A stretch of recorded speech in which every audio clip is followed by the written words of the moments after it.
우리 함께 일어나서 하나님 말씀 봉독하겠습니다. 요한복음 19장 26절 27절 예수께서 시작.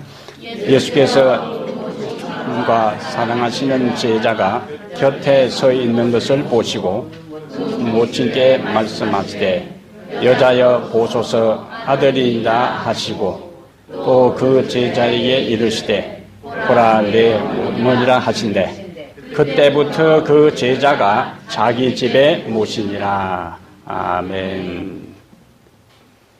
인사하면서 앉읍시다. 즐겁게 삽시다. 즐겁게 삽시다. 그리 인사를 나누시길 바랍니다.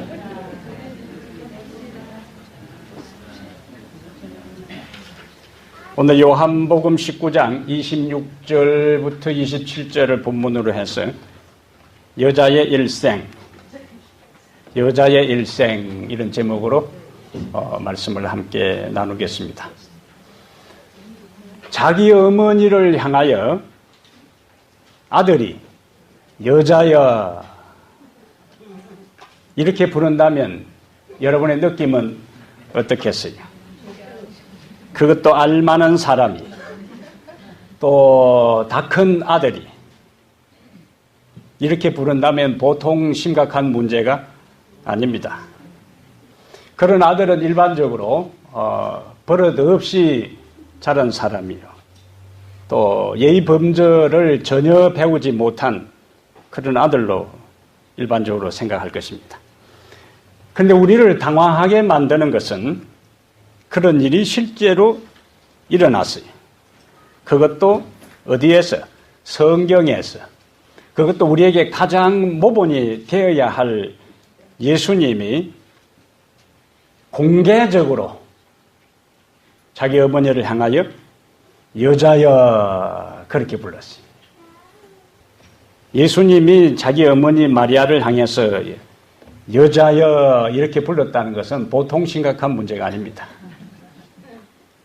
일반적으로 오늘 본문은 예수님께서 아들로서 그의 어머니 마리아를 최후의 순간까지 챙기시는 효도하는 아들의 모습을 묘사할 때에 오늘 본문을 많이 살펴요. 그런데 만약에 효도하는 예수님의 모습으로 살핀다면은 예수님께서 마리아를 향해서 여자여 이렇게 하지 않고 어머니 이렇게 불러야 맞아요. 그래야 조화가 됩니다. 그런데 얼핏 생각하면 아주 버릇없게 어머니를 향해서 여자여라고 불렀어요. 그러니까 성경을 해석하는 이 주석가들은 이 문제에 상당히 고민을 많이 합니다. 어떻게 도대체 이것을 해석하고 이해해야 할까?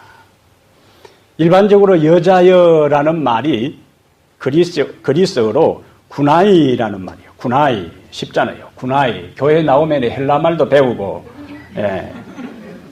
이 구나이라는 말은 여성에 대한 존칭이다 이렇게 해석을 해요. 근데 우리가 성경을 들여다보면 예수님께서 이 구나이 여자라는 말을 자기 어머니에게만 사용했으면은 존칭의 가능성이 있다 이렇게 이해할 수 있는데 미혼 여자든 기혼 여자든 여자나 아내를 지칭할 때는 다 구나이 이렇게 불렀어요. 18년 동안 귀신 들려 꼬부라져 허리를 펴지 못하는 여인을 고치시면서 누가복음 13장 12절에 보면은 예수님께서 구나이 그렇게 했고 요한복음 4장 21절에는 수가성 우물가의 여인을 향해서 구나이. 그 다음에 요한복음 8장 10절에는 가나마다가 현장에 붙잡힌 여인을 향해서 구나이. 또 요한복음 20장 15절에는 막달라 마리아를 부를 때에 구나이라 그렇게 불렀어요. 그러니까 예수님께서 자기 어머니에게만 구나이라 부른 것이 아니고 당시에 일반 여자를 부를 때 다 여자여 구나이라는 말을 사용한 것을 볼 수가 있어요. 그러니까 그것은 어른에 대한 존경의 표시가 아니라는 거예요. 그렇다면 이제 질문이 나오게 되어 있어요. 그렇다면 왜 예수님께서 하필이면 십자가 위에서 누구를 향해서요? 자기 어머니를 향해서 군아이, 여자라고 불렀을까? 예수님의 한마디 한마디 말씀은 분명히 이유가 있을 것이고 의미가 있을 것이고 목적이 있을 것입니다. 왜냐하면 한 나라의 대통령도 한마디 한마디 할 때는 계산을 다 하고 말을 합니다. 그 말을 했을 때의 파장과 그 말을 했을 때에 번져나갈 모든 결과를 예상하고 한마디를 딱 던지는 거예요. 그러면 나머지 사람들은 그 말을 부지런히 이제 본래 뜻이 무엇일까 하고 뭐 하기 시작해요? 해석하기 시작합니다. 하물며 지금은 예수님께서 십자가 위에서 돌아가시는 상황이고 온 우주의 관심이 지금 십자가에 집중되어 있는 그 시점에 예수님께서 무의미하게 그냥 의미 없이 여자여라고 말하지 않았을 것이다. 그렇다면 왜 예수님께서 어머니를 향해서 군아이, 여자라고 했을까? 예수님께서 어머니 마리아를 향해서 여자여라고 말한 이유를 알려면은 창세기로 돌아가야 합니다. 창세기 그의 이 암호 코드를 풀 수 있는 해답이 그곳에 나와 있어요. 하와가 뱀의 유혹으로 범죄한 다음에 하나님께서는 뱀에게 이야기합니다. 창세기 3장 15절에 내가 여자와 원수가 되게 하고 너의 후손도 여자의 후손과 원수가 되게 하리니 여자의 후손은 내 머리를 상하게 할 것이고 너는 그의 발꿈치를 상하게 할 것이다. 그게 어떤 단어가 나와요? 여자가 나와요. 여자가 나오고 여자의 후손이 나옵니다. 이 말씀은 인간이 타락한 이후에 두려움과 공포에 질려 있는 인간을 향해서 하나님께서 너희를 다시 구원해 주겠다 하는 약속과 그리고 누가 너희를 죄로부터 구원해 주실 것인가를 약속한 최초의 구원의 약속입니다. 그래서 이 창세기 3장 15절을 뭐라고 부르는가? 원복음이라 그리 불러요. 원복음. 그러므로 창세기 3장 15절 이후의 모든 성경의 내용은 창세기 3장 15절의 그 핵심적인 내용이 전개되는 이야기가 창세기 3장 16절부터 계시록 22장 마지막 절까지 내용이에요. 그러므로 창세기 3장 15절은 굉장히 중요한 이야기입니다. 그래서 창세기 3장 15절 이후에 온 인류들은 시대마다 이제 누구를 기다릴까요? 여인의 후손을 기다렸어요. 그래서 동서양을 막론하고 이전에는 일반적으로 여자를 낳는 것보다 아들을 낳는 것을 좋아했어요. 조금 여자들은 좀 섭섭하겠지만 사실인데 어떻겠어요? 요즘은 조금 달라졌지만은 고대에 있어서는 동서양을 막론하고 다 아들을 기다리는 심리가 있었어요. 그들은 물론 현실적으로 아들을 기다렸을 거예요. 그러나 더 깊은 그들의 마음에 담겨있는 의미는 기다림의 심리는 창세기 3장 15절부터 시작된 메시아를 기다리는 마음, 구원자를 기다리는 마음이 역사가 흘러도 동서양의 모든 상황을 막론하고 아들을 기다리는 마음들이 있게 된 것으로 생각합니다. 우리가 지난 시간에 살핀 것처럼 아는 대로 예수님께서는 골고다라는 곳에서 돌아가셨어요. 얼마나 기억하시는지. 골고다라는 뜻은 무엇이라고요? 해골. 예, 골고다라는 의미는 해골이라 하는 의미입니다. 그렇다면 왜 예수님께서 이스라엘의 하고 많은 장소 가운데 해골이라는 의미를 가진 골고다 언덕에 돌아가셨는가 하는 것을 우리가 해골 위에 세운 십자가 그 말씀을 드릴 때에 우리가 함께 말씀을 나누어 보았습니다. 해골은 뭡니까? 죽은 사람의 두개골이에요. 그래서 해골은 죽음에 대한 상징입니다. 그 다음에 죽음은 뱀의 유혹을 받은 아담과 하와의 범죄로 말미암아 온 것이고 그 죽음의 배후에 누가 있는가? 사탄이 있습니다. 죽음의 배후는 사탄이에요.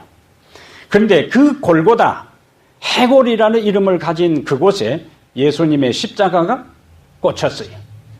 죽음을 상징하는 그곳, 사단을 상징하는 그곳, 그 머리에 예수님의 십자가가 꽂힌 것입니다. 근데 창세기 3장 15절에 하나님께서 아담과 하와에게 뭐라고 말씀하셨다고요? 여자의 후손은 내 머리를 상하게 할 것이다. 그러니까 지금 골고다 언덕에서 예수님께서 십자가 위에 돌아가시는 이 상황은 창세기 3장 15절의 예언이 지금 뭐 하고 있다는 거예요? 성취되고 있다는 말씀인 것입니다. 거기다가 너는 여자의 후손의 발꿈치를 상하게 할 것이라고 했는데 예수님께서 십자가에 돌아가실 때에 두 손과 두 발에 못이 박혀 돌아가셨어요. 그래서 뱀과 뱀의 후손들이 예수 그리스도의 발꿈치를 상하게 한 것이 어디서 성취되었는가? 십자가 위에서 성취되었습니다. 그래서 창세기 3장 15절은 뱀의 머리를 상하게 할 것이라는 예언과 그 다음에 뱀과 뱀의 후손들이 예수님의 발꿈치를 상하게 할 것이라는 그 예언이 동시에 한 장소에서 성취된 것이 바로 여기 예수님께서 골고다 언덕에서 돌아가신 장면이에요. 그러면 예수님께서 어머니 마리아를 어머니라고 하지 않고 여자여라고 한 것은 내가 바로 창세기 3장 15절에 예언한 여자의 후손으로서 지금 뱀의 머리에 십자가를 꽂고 승리를 선포한다는 말씀이 그것을 상징적으로 뭐라고 불렀다고요? 여자여. 그래서 이 4,000년이라는 긴 세월을 통해서 창세기 3장 15절에서 날린 이 구원의 화살이, 하나님의 화살이 4,000년의 역사를 날아오고 날아와서 지금 정확하게 관역에 뱀의 머리에 사단의 정수리에 꽂혀서 그것이 깨어지는 상황이 여자여라고 말하는 순간임을 성경은 우리에게 설명해 주고 있는 것입니다. 골고다는 제사장들과 바리새인, 서기관과 장로들이 로마와 연합하여 죄 없는 하나님의 아들을 십자가에 죽인 장소입니다. 겉으로 보기에는 사단이 승리했고 예수님이 패배한 것처럼 보입니다. 겉으로 보기에는 선이 패배하고 불의한 자들이 승리한 것처럼 생각됩니다. 그래서 악인들과 죄악의 세력들은 주님을 비웃고 조롱했고 박수치고 자축하며 환호성을 질렀어요. 그와 반면에 제자들은 그들의 존경하고 사랑에 맞지 않았던 예수님께서 한 번의 저항도 하지 못하고 십자가에 처참하게 돌아가실 때에 그들은 처절하게 절망하고 그들의 생명을 구하기 위해서 도망갑니다. 평소에 예수님을 따라다니면서 예수님을 뒷바라했던 여인들은 그 현장에서 통곡했고 시대의 소망은 이 장면에서 태양도 빛을 잃었고 만물은 슬퍼했다 그랬습니다. 외형적으로 누가 승리한 것처럼 보인다고요? 사단이 승리한 것처럼 보이고 예수님은 패배한 것처럼 보입니다. 그런데 여러분, 나타나는 현상이 전부가 아닙니다. 눈앞의 상황만을 가지고 우리는 절대로 결론을 내리지 말아야 합니다. 하나님의 방법과 하나님의 길, 하나님의 계획은 인간의 상식과 인간의 경험과 인간의 합리성을 뛰어넘어서 하나님의 방법으로 당신의 목적을 성취해 나가는 것입니다. 예수님은 십자가 위에서 사단에게 패배한 것이 아니라 오히려 십자가 위에 죽으심으로 승리하셨어요. 자신의 생명을 주심으로 구원의 고지를 점령하여 승리의 깃발을 꽂았어요. 옛날 재래식 전쟁에서는 항상 전투가 벌어지면은 제일 먼저 고지를 점령하려고 화력을 집중합니다. 고지를 점령해야 그 위에서 이름 그대로 유리한 고지에서 공격을 할 수가 있어요. 상대방을 공격할 수가 있습니다. 그래서 우리가 6.25 때에도 백마고지, 예? 얼마나 많은 이 피아가 반복해서 점령하고 내어 쫓기고 공격하는 일들이 얼마나 반복됐는지 몰라요. 왜 고지를 점령한다고요? 고지를 점령하는 자가 그 다음에는 승리로 나갈 수 있기 때문에 그래요. 예수님은 갈바리 언덕에서 구원의 고지를 점령하고 그 다음에 고지를 점령하면 뭐 하는가? 그 부대의 상징 깃발을 꽂는 거예요. 그래서 그 점령의 표시입니다. 예수님께서 십자가 위에 이 골고다 위에 십자가를 꽂음으로 인해서 온 우주에 이제 구원의 고지를 내가 점령했다는 것을 온 우주 앞에 드러내고 표시하고 웅변적으로 나타낸 것이 바로 십자가의 사건이고 골고다의 사건이에요. 예수님은 골고다에서 패배한 것이 아니고 승리하셨다. 믿으시면 아멘. 진리의 역설이요. 죽음의 자리가 부활의 시작이 되었고 절망의 장소가 소망의 장소가 되었습니다. 씨앗은 어둠 속에 묻혀야만, 어두운 땅 속에, 차가운 땅 속에 묻혀야만이 싹을 틔울 수가 있어요. 긴 겨울을 지나면은 약동하는 봄이 찾아옵니다. 겨울은 겨울로 끝나는 것이 아니고 겨울은 봄을 준비하는 필요한 기간이에요. 긴 겨울 동안에도 차가운 땅 속에서 뿌리 화초들은 정식하다가 봄이 되면 일제히 싹을 틔웁니다. 우리 집에 튤립이 한두 개씩 있었는데 올해는 그 한두 개 있는 자리에 7, 8개씩 올라옵니다. 겨울 동안에 그렇게 번식한 거예요. 표도 나지도 않고 소리도 없이 땅속에서 묵묵하게 생명의 정식이 이루어졌다는 거예요. 외행적으로 꽃도 없고 외행적으로 잎도 없고 외행적으로 싹도 없고 소리도 없고 기색도 없었는데 그들은 소리 없이 땅속에서 겨울 동안에 뭐하고 있었다고요? 정식하고 있었습니다. 골고다는 죽음의 장소, 절망의 장소, 해골의 장소인 것처럼 보이지만은 예수님은 그 절망의 장소, 죽음의 장소, 사단이 장악하고 있는 그 현장에 십자가를 내리꽂음으로 승리함으로 부활의 새로운 역사의 장을 열었다는 사실이 얼마나 중요한지 모르는 것입니다. 그러므로 오늘 우리는 오늘날의 고난과 시련이 그 고난과 시련으로 끝나지 않을 것을 믿게 되기를 바랍니다. 내 인생에도 희망의 봄이 찾아오고 내 삶에도 생명의 계절이 찾아오고 내 삶에도 노래하는 시절이 올 것을 확신하게 되기를 바랍니다. 하나님은 어둠 속에서도 일하시는 분이세요. 사람은 밝은 데 일하지만은 하나님은 어둠 속에서도 일하실 수 있는 분입니다. 지구를 창조할 때 지구의 상황을 보세요. 땅이 혼돈하고 공허하며 흑암이 깊음 위에 있고 그런데 그것으로 했으면 절망이에요. 혼돈하고 공허하고 흑암만 둘러싸고 있었다면 절망입니다. 그런데 하나님의 신이 수면에 운행하시니라. 새로운 창조의 그 여명을 알리는 장면이에요. 아무리 혼돈하고 공허하고 흑암이 깊음 위에 있다 할지라도 아무 소리도 들리지 않고 아무 생명이 없고 아무 기색이 없어도 하나님의 영이 그것을 감싸는 순간에 생명이 잉태하기 시작하는 거예요. 그래서 하나님께서 빛이 있어라 하면서 장엄한 지구의 창조가 생명의 창조가 시작되었습니다. 하나님은 혼돈 속에서 질서를 가져올 수 있는 분이 하나님은 죽음의 현장에서 생명을 잉태할 수 있는 분입니다. 하나님은 어둠 속에서 빛이 빛이라고 말씀하실 수 있는 분입니다. 하나님께서 빛이 있으라고 말씀하시면은 빛이 있게 되어 있습니다. 하나님께서는 있으라 하면은 있게 하실 수 있는 분입니다.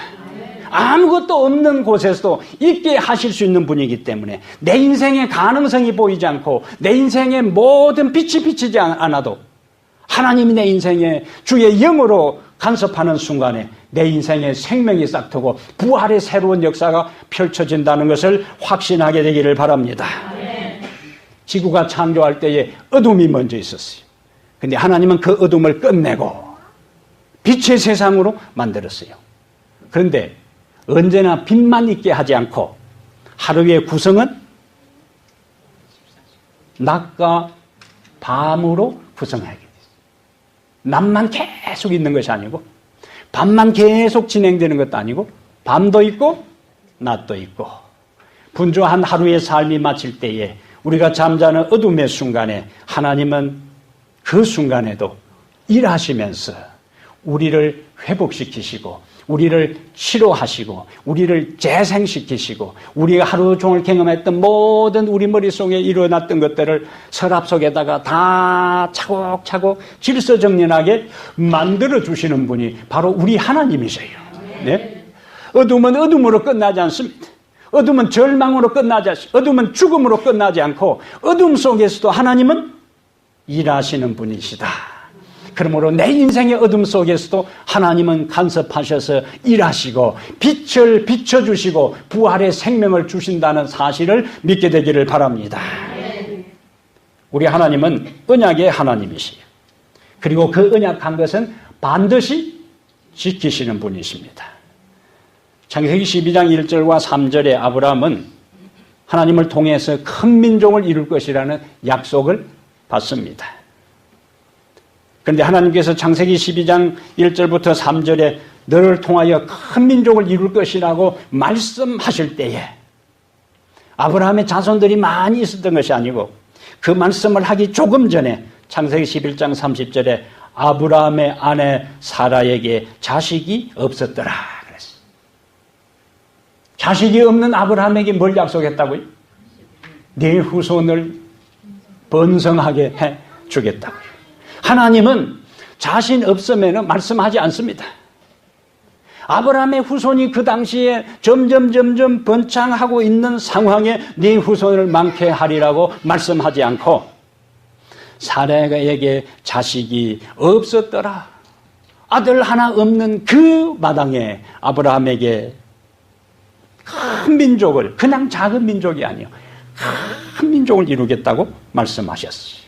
그러다가 하나님은 더 나갑니다. 창세기 13장 16절에 아브라함의 자손이 땅에 티끌처럼 많게 하겠다고요. 그리고 또 하나님께서 창세기 15장 4절과 5절에는 내 몸에서 날짜가 상속자가 될 것인데 하늘의 별처럼 내 자손이 많게 될 것이라고요. 그러면 내 후손, 아직 자식 하나도 없는 아브라함에게 땅의 티끌처럼 바닷가의 모래처럼 하늘의 별처럼 많게 해 주시겠다고요. 하나님이 약속해 주셔도 믿음 없는 인간은 종종 그것이 믿어지지 않고 의심이 생기고 포기하려고 합니다. 뭔가 하나님이 나한테 큰 소리 쳤는데 하나님이 얼마나 걱정이 될까. 그래서 아브라함이 생각도 못해서 공경에 처해 있는 하나님이라고 생각하고 하나님의 그 어려운 상황을 도와주려고 한 것이 여종을 취해서 아들을 낳은 사건이에요. 하나님께서 내한테 찾아와서 큰소리 뻥뻥 쳤는데 뭐 이제 외행적으로 보니까 아들 낳을 가망성은 점점 희박해지고 멀어지게 되니까 입장 곤란하실 테니까 내가 알아서 도와드려야 되겠다. 그것이 바로 여종을 취해서 아들을 낳은 그 사건이에요. 기다림에 지쳐서 아브라함과 사라가 포기할 점에 아브라함의 나이 100살, 사라 나이 90세 때에 하나님께서 이삭을 주십니다. 그런데 아들을 준다는 이야기를 듣고 아브라함도 피식 웃었고 아들을 준다는 하나님의 약속에 사라도 텐트 속에서 웃었어요. 그런데 속으로 웃었어요. 그것은 비웃음입니다. 속으로 웃은 것은 비웃음이에요. 그런데 소돔 고모라 성을 멸망시키기 위해서 2명의 천사를 대동하고 나타나셨던 하나님이 아브라함하고 이야기하다가 갑자기 네 아내 좀 불러와라. 불러다 놓고 너 웃었지. 그렇게 하는 거예요. 예? 사라가 얼마나 놀랐을까요? 텐트 안에서. 그것도 어떻게 해요? 속으로 웃었는데 난데없이 찾아온 나그네가 나오라 하더니 너 웃었지. 딱 잡아떼잖아요. 뭐라고 이야기합니까? 안 웃었습니다. 그런데 그 다음 전개되는 장면이에요. 하나님께서 어허 웃었지 이렇게 하시지 않고 너가 웃었느니라. 아니요. 나자가 아니요 소리가 점점 작아져요. 그냥 고개를 푹 숙이고 있어요. 인정하는 거예요. 그런데 거기에 등장한 하나님의 모습은 하나님의 약속과 말씀과 언약을 믿지 못하고 장막 안에서 속으로 비웃는 사라를 불러다 놓고 혼내는 대신에 조곤조곤 대화하시면서 그렇게 불신하는 사라에게 너가 그렇게 믿지 못하면은 취소한다. 빨리 가 이제.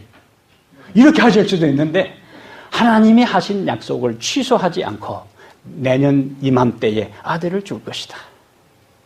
그래서 아들을 이삭이라 이름을 붙였는데 이삭이란 이름은 웃음이라는 뜻입니다.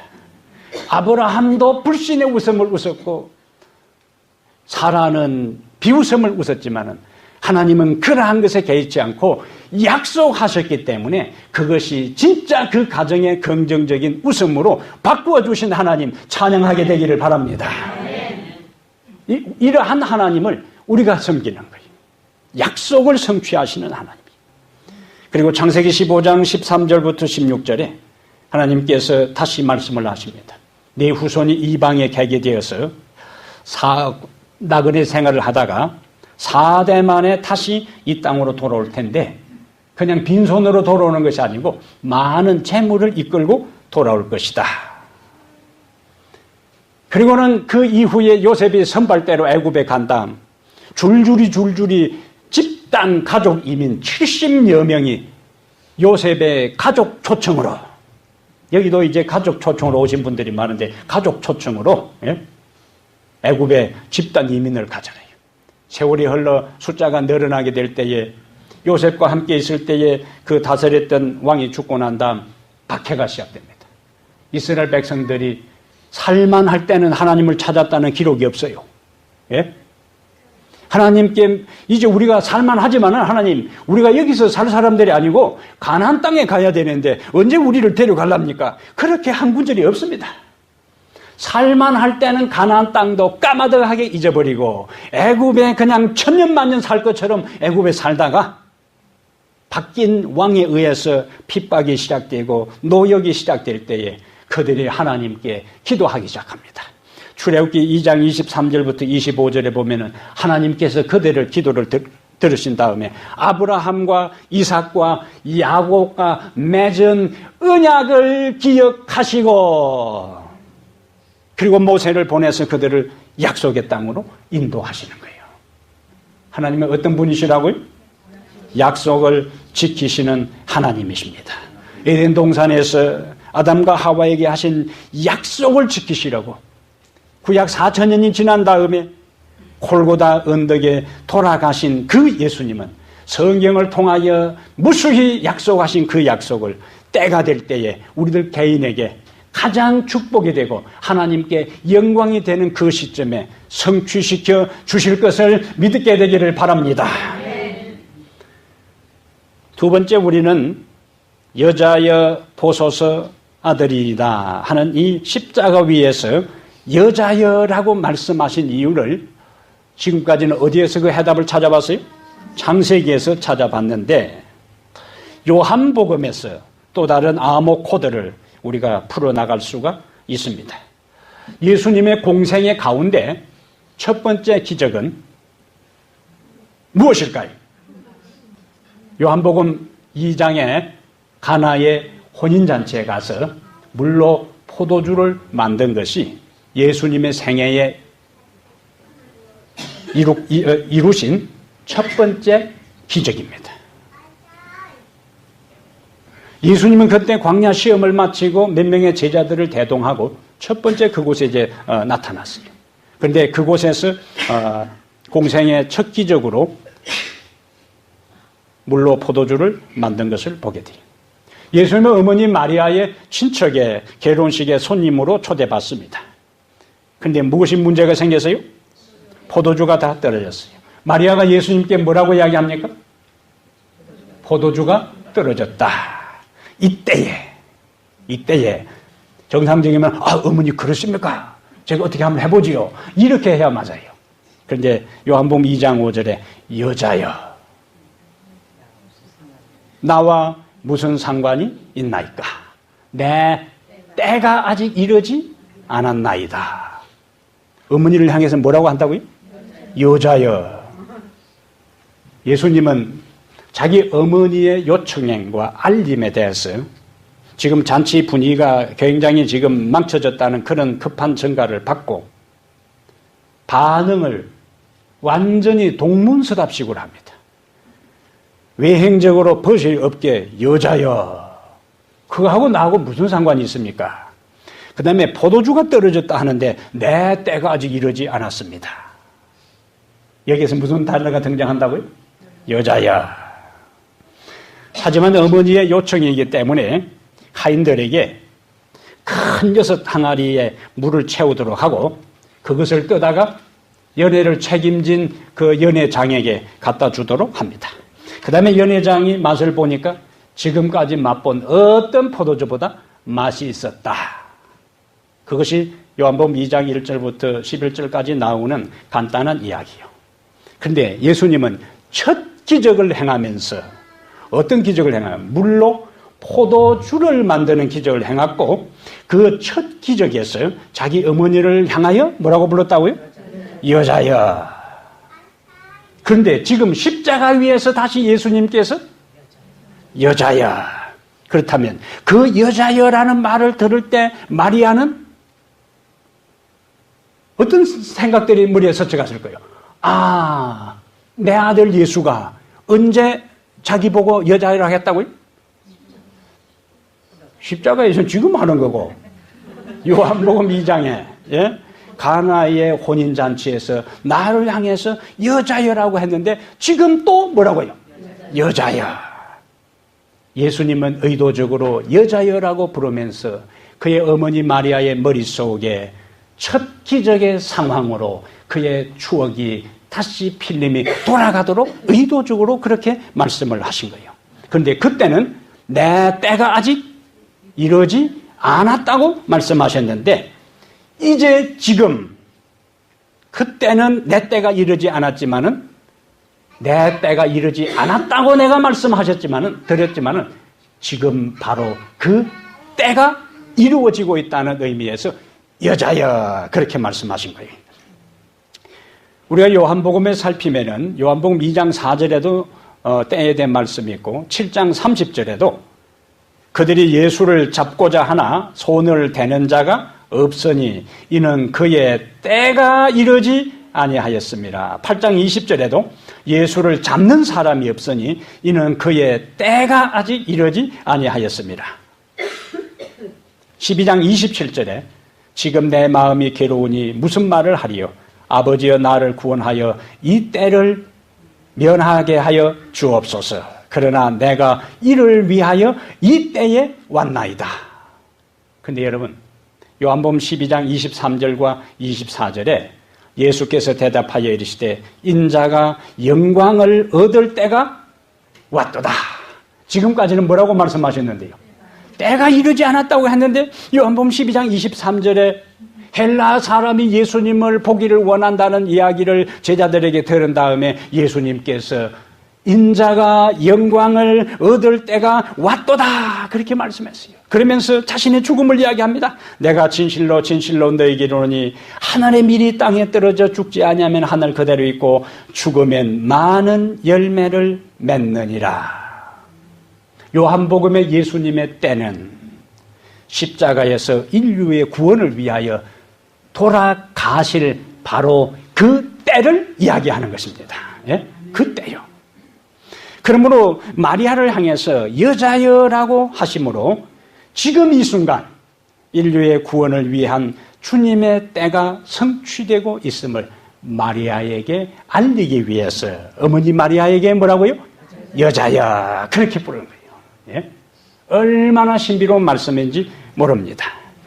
갈라디아 4장 4절에 하나님께서 때가 참에 그 아들을 여자에게서 나게 하셨다고 했어요.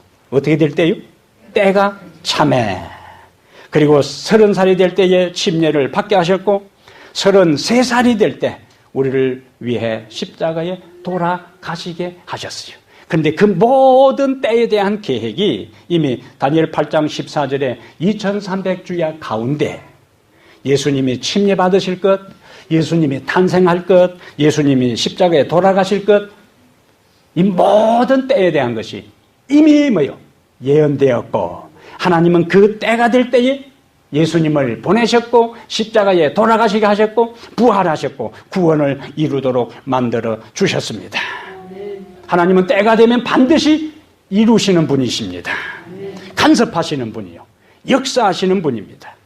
그러므로 인간 구원을 위해서 때가 될 때에 간섭하시고 역사하신 그분은 우리를 향한 하나님의 뜻과 계획도 그분의 때가 될 때에 이루실 것을 확신하게 되기를 바랍니다.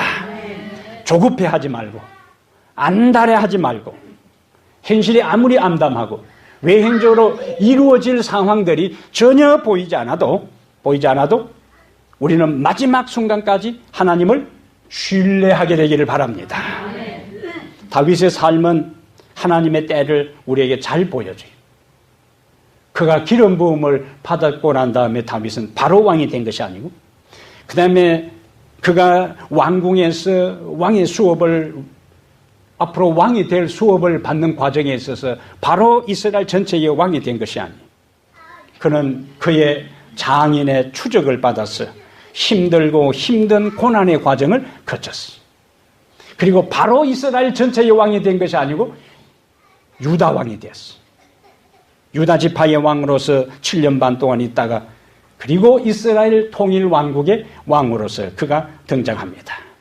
몇 번이나 인간적인 판단과 생각을 가진다면 그가 빨리 이스라엘의 왕이 될 수도 있었어요. 누구를 제거하면요? 사울 왕을 제거하면. 그런데 사울 왕을 제거할 몇 번의 기회가 있었습니다. 그 명분에 대해서 아무도 이의를 달지 않을 수가 있어요. 그 스스로도 주변 사람들도. 그러나 주변 부하들이 장군들이 일거에 제거하자고 단칼에 죽이자고 했을 때도 하나님의 기름 부음 받은 자를 그렇게 하면 안 된다고 했어요. 그는 하나님의 때를 기다렸어요. 그에게 기름을 부은 자도 하나님이시여.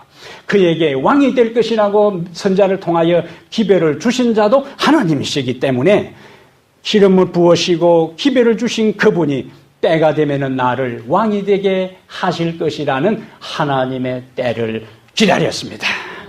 그 기다림의 결과로 그는 왕이 될 수가 있었어요. 사랑하는 여러분, 요한복음 2장의 결혼잔치에 포도주가 다 떨어져 결국에 결혼이 다 망치게 되었지만은 예수님께서 물을 포도주로 변하게 하셔서 그 잔치의 기쁨을 다시 회복시켜 주셨습니다. 그것은 하필이면 예수님께서 왜 첫 번째 기적을 물로 포도주를 만드는 기적을 이루셨는가? 그것은 죄로 말미암아 기쁨을 상실하고 죽음의 굴레 속에서 자유를 상실하고 힘들게 살아가는 사망의 음침한 골짜기에 살아가는 인생들에게 구원의 기쁨과 소망의 기쁨을 주기 위해서 포도주로 상징되는 예수님의 거룩한 보혈을 흘림으로 그 모든 것이 회복되고 가능해진다는 것을 보여주기 위해서 예수님께서 그 기적을 행하신 것입니다. 오늘 우리가 비록 예수 그리스도를 믿음으로 말미암아 구원받은 하나님의 자녀라 할지라도 우리의 삶은 고달픕니다. 포도주가 떨어진 잔치집처럼 수많은 문제들로 인해 인생의 기쁨을 상실하고 지쳐 있습니다. 삶이 만만하지가 않아요. 특히 이민자의 삶이 녹록하지 않습니다. 그래서 사는 것이 고단하고 고달프고 고통스러울 때가 많이 있습니다. 그래서 교회에 와서도 삶이 지친 흔적이 얼굴에 묻어납니다. 오랫동안 아버지하고 떨어져 살던 아들이 집에 왔는데 아버지 얼굴이 말이 아니요. 그래서 걱정이 돼서 아버지 무슨 일이 있으세요? 아니야 아무것도 아니야. 다시 또 아버지 얼굴 보니까 무슨 일이 있는 것 같은데 진짜 아무 일이 없어요? 아무 일도 아니야. 아버지의 대답은 재차 아들이 물었지만은 동일했어요. 마지막 질문에 아버지가 대답합니다. 아마 요즘 구기자차를 많이 먹는데 그런 것 같다. 그 이야기를 듣자마자 아들이 재빨리 나와가지고 피자를 한 판 사갔어요. 아무도 못 알아듣네. 구기자, 얼굴이 구겨졌다는 얘기죠. 그래서 피자를 사러 가서 얼굴 펴자 그거예요. 원래는 이 이야기를 하면은 빵 터져야 되는데 설명을 해야 말귀를 알아들으니 앞으로 내가 무슨 재밌는 이야기를 하겠어요. 예? 그래서 앞으로 이야기를 들을 때는 이것이 일반 예화인지 마지막에 빵 터질 이야기인지를 딱 들으면서 듣다가 아 싶으면은 빵 터져 나와야 되는 거예요. 이제. 예? 잘 신경 쓰고 들으세요. 예? 이왕 주님 앞에 나왔으니 얼굴을 활짝 펴시기를 바랍니다. 예? 기쁜 마음으로 주님께 예배하고 찬양하기를 바랍니다. 그래서 저는 항상 이제 제가 공원에 산책할 때마다 이 노래를 흥얼거립니다. 걱정을 모두 벗어버리고서 스마일 스마일 스마일 장미꽃처럼 활짝 웃어요. 세상 즐겁다. 걱정하면 무엇에? 즐겁게 노래하자. 걱정을 모두 벗어버리고서 스마일 스마일 스마일. 삶의 문제가 아니고 문제가 있을 때에 문제를 해결해 줄 수 있는 분이 있는가 없는가가 문제입니다. 그런데 이 요한복음 2장에서는 포도주가 떨어진 그 현장에 예수님이 계셨습니다. 예수님이 계셨기 때문에 잔치자리에 포도주가 다 떨어졌다 할지라도 그분이 그 문제를 해결해 주셨어요. 그러므로 여러분과 나의 삶에 어떤 문제가 있는 것이 문제가 아니라 내 인생에 예수 그리스도가 내 삶에 내 가정에 이 교회에 함께 계시는가가 더 중요하다는 사실을 기억하게 되기를 바랍니다.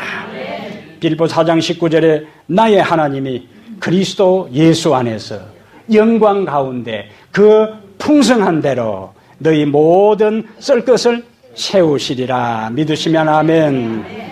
사는 것이 힘들었던 사람은 자꾸 죽겠네 이야기합니다.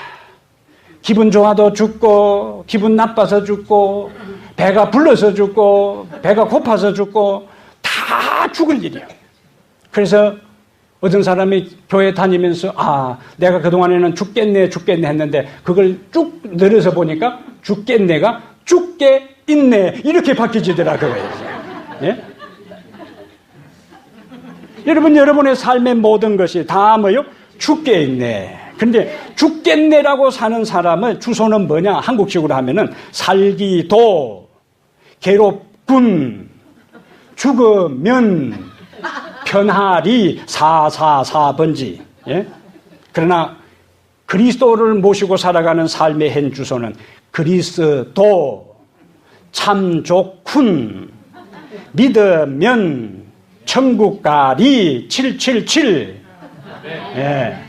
우리의 삶이 이렇게 바뀌어지기를 바랍니다. 그래서 모든 것 해답이 죽게 있습니다. 제가 이제 한 단어를 하면은 여러분들은 마지막에 죽게 있네 그렇게 하는 겁니다. 예를 들면 생명, 소망, 기쁨, 구원, 사랑. 인생의 모든 해답이 죽게 있네. 아멘.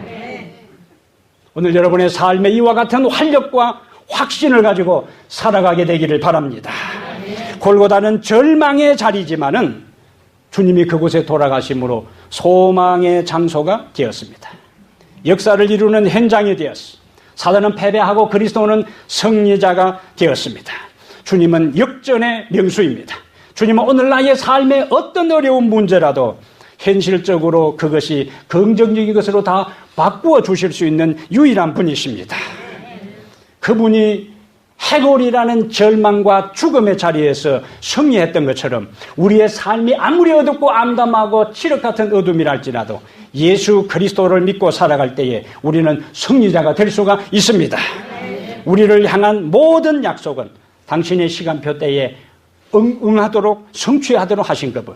창세기 3장 15절의 약속이 4,000년의 역사가 지난 다음에 갈바리 십자가 위에서 성취하게 하신 그분.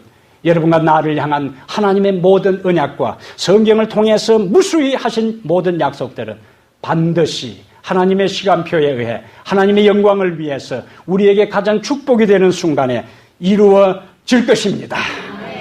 골고다 언덕, 해골의 산을 소망으로 바꿔주신 하나님. 우리의 삶의 가장 중심에 언제나 오셔서 우리의 인생도 생명과 활력과 소망으로 바꾸어주는 놀라운 역사를 경험하고 살게 되기를 주의 이름으로 축복합니다. 하나님 우리 아버지, 당신의 귀한 아들 인간과 맺은 언약의 약속을 성취하기 위하여 2000년 전 이 땅에 보내주신 것을 감사합니다. 시대마다 고난의 삶을 살아갔던 무수히 많은 사람들이 그들의 모든 고난과 고통과 괴로운 삶을 끝낼 하나님의 아들 예수 그리스도를 손꼽아 기다리며 목매어 기다리며 오매불망 주님의 초림을 기다렸던 그 순간처럼 오늘 아버지 우리의 마음에 다시 오실 주님을 기다립니다. 초림에 대한 약속을 잊지 아니하시고 성취하신 우리 하나님, 우리들 개인을 향한 주님의 놀라운 약속들도 하나님의 영광을 위하여 우리의 삶의 가장 축복이 되는 순간에 때가 찰 때에 이루어질 것을 저희들이 확신합니다. 오늘 하나님 우리의 삶의 현장이 골고다 언덕처럼 죽음만이 감돌고 어둠이 넘치고 저주와 비난과 조롱의 함성이 가득 찬 그곳에서 주님은 구원의 역사를 새로 시작하시고 생명의 역사를 새로 시작하시고 절망에 찬 인류에게 희망의 기별을 전했던 그것처럼 오늘 우리의 마음에도 주의 십자가가 세워지기를 원합니다. 주님의 거룩한 보혈이 우리의 심령을 정결케 하시고 우리의 어두운 마음에 하늘의 밝은 빛으로 비치게 하시며 놀라운 확신과 능력으로 거친 세상을 자신있게 당당하게 살아가도록 힘을 더하여 주시옵소서. 주님의 모든 약속은 반드시 성취될 것을 믿사오니 아버지 조급해하지 않게 하시고 우리의 드린 기도가 당장에 응답이 없다고 주님을 불신하지 않게 하시며 우리의 간구에 하나님의 침묵을 지키는 것처럼 보여도 주님은 아브라함에게 하신 약속을 이루시고 그의 후손들에게 하신 약속을 이룬 것처럼 오늘 우리에게도 말씀하시고 이루실 것을 믿습니다. 그와 같은 믿음 속에 살게 하옵소서.